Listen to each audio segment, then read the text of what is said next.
오늘은 복음이라는 주제로 함께 은혜 받고자 합니다. 오늘부터는 로마서의 말씀이 시작되어집니다. 로마서의 가장 중요한 단어는 바로 복음입니다. 우리에게 너무나 익숙한 단어이지만 복음이 무엇입니까? 복음은 좋은 소식, 굿 뉴스라고 하며 예수 그리스도를 이 땅에 보내시고 우리를 대신하여 십자가에 달려 돌아가시기까지 우리를 사랑하셔서 보혈의 피를 흘리시기까지 우리를 사랑하신 것, 그로 인해 우리의 죄가 해결되어진 것, 하나님과의 올바른 관계가 회복되었고 하나님의 자녀가 된 이 사건, 이것이 복음인 것입니다. 이 복음이 믿어지십니까? 이 복음이 내 안에 진리로 확정되고 이것이 내 입술로 시인되어야 되고 이 복음으로 인해 정말 기뻐야 할 것입니다. 오늘 바울은 이 복음을 전하는 일을 기뻐하였습니다. 자랑스러워하였습니다. 그래서 1장 1절에 보면 예수 그리스도의 종 바울은 사도로 부르심을 받아 하나님의 복음을 위하여 택정함을 입었느니라고 말씀하고 있습니다. 택정함을 입었다라고 하는 것은 구별하다, 임명하다라고 하는 뜻을 가지고 있습니다. 또한 여러 사람들 가운데 적당한 인재를 뽑았다라는 표현도 가지고 있습니다. 즉 바울은 하나님께서 자신을 선택하였고 임명하였으며 여러 사람들 가운데 자신에게 복음을 전하라고 하는 임무를 맡기셨다라고 하며 로마서를 시작하고 있는 것입니다. 복음은 이런 것입니다. 부끄럽거나 위축되거나 전하기에 어려운 것이 아니라 우리가 꼭 전해야 하는 것입니다.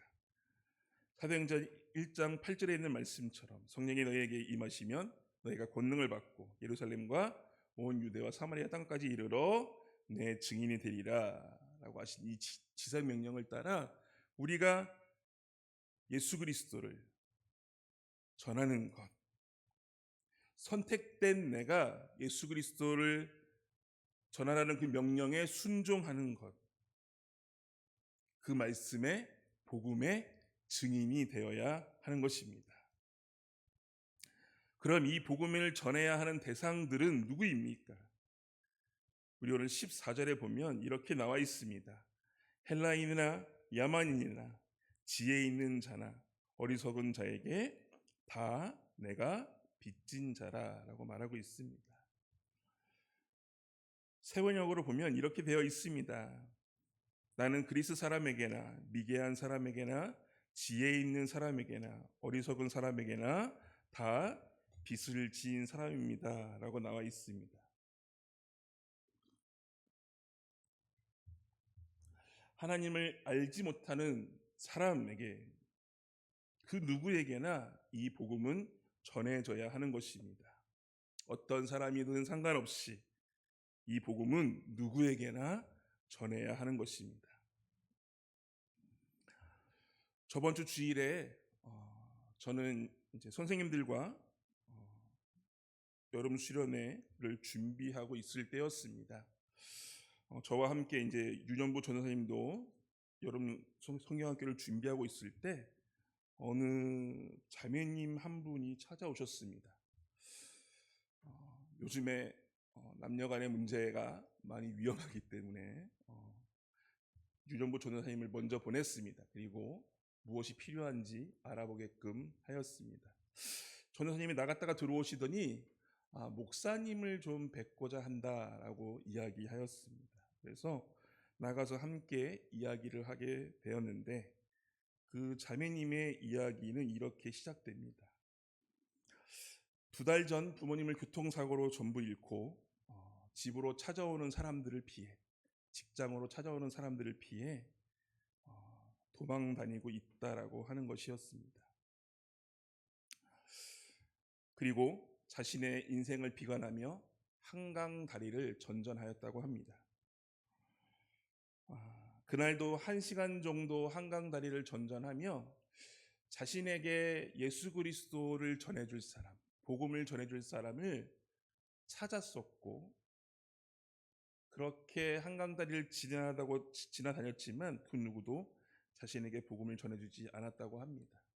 그런데 자기가 초등학생 때 학교 앞에서 복음을 전하였던 사람들의 그 말들, 예수 그리스도, 또한 그 사람들이 부르는 찬송가의 짧은 구절들을 기억하며 예수님을 알고 싶고, 예수님이 어떤 분이신지, 또 예수님을 믿으면 내가 이 죽음의 이 생각들에서 벗어날 수 있는지에 대해 묻기 위해 교회를 찾아왔다고 하였습니다.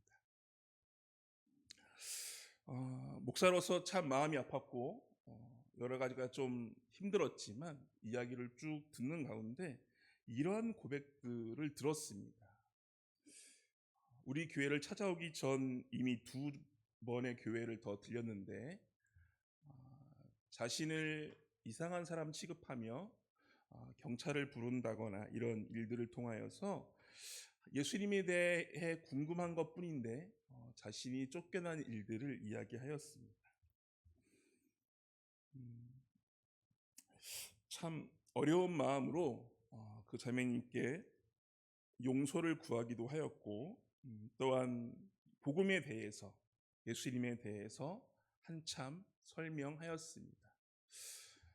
그리고 영접 기도를 하고 싶다라는 이야기를 하여서 영접 기도도 함께 하고 기도하는 방법도 알려주고, 어려운 일이 있을 때나 힘든 일이 있을 때 항상 이 교회에 있으니 찾아오라라고 이야기도 하며 돌려보냈습니다. 돌려보낸 뒤에 한참 생각하였습니다. 우리가 전하고 있는 이 복음이 듣는 사람 입장에서 편한 게 아니라 전하는 사람 입장에서 편한 단어를 사용하고 있다는 것을 알게 되었습니다.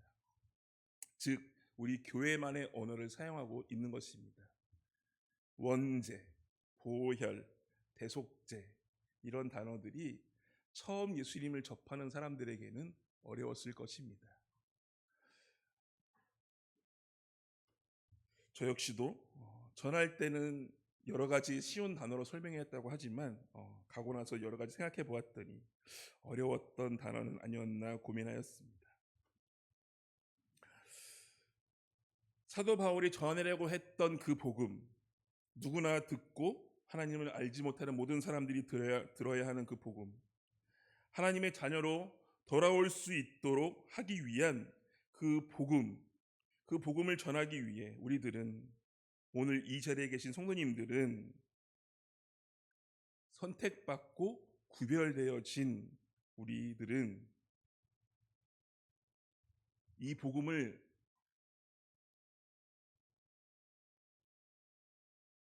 어떻게 전해야 할까요?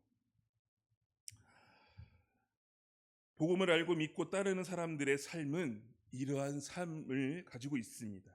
로마서 1장 16절에서 17절에 보면 내가 복음을 부끄러워하지 아니하노니 이 복음은 모든 믿는 자에게 구원을 주시는 하나님의 능력이 됩니다. 먼저 유대인에게나 그리고 헬라인에게로다. 복음에는 하나님의 의가 나타나서 믿음으로 믿음에 이르게 하나니 기록된 바 오직 의인은 믿음으로 말미암아 살리라 함과 같으니라라고 나와 있습니다. 복음이라고 하는 이 사건은 하나님이 우리를 선택하신 것입니다. 그리고 우리를 부르신 것입니다. 그리고 우리를 사랑하시는 그 증거를 보여주신 것입니다. 구원을 허락하시고 하나님의 능력으로 우리를 함께 하신다라고 하는 확신을 갖게 해주신 것입니다. 그리고 우리가 하나님의 길을 온전하게 걸어갈 수 있도록 해주신 것입니다. 바울은 하나님의 능력을 확신하였고 하나님의 그 은혜를 알며 그 길을 따라갔습니다. 바울이 이렇게 확실하며 갈 수 있었던 이유는 글로만, 눈으로만 예수님을 안 것이 아니라 체험의 신앙이 있었기 때문입니다.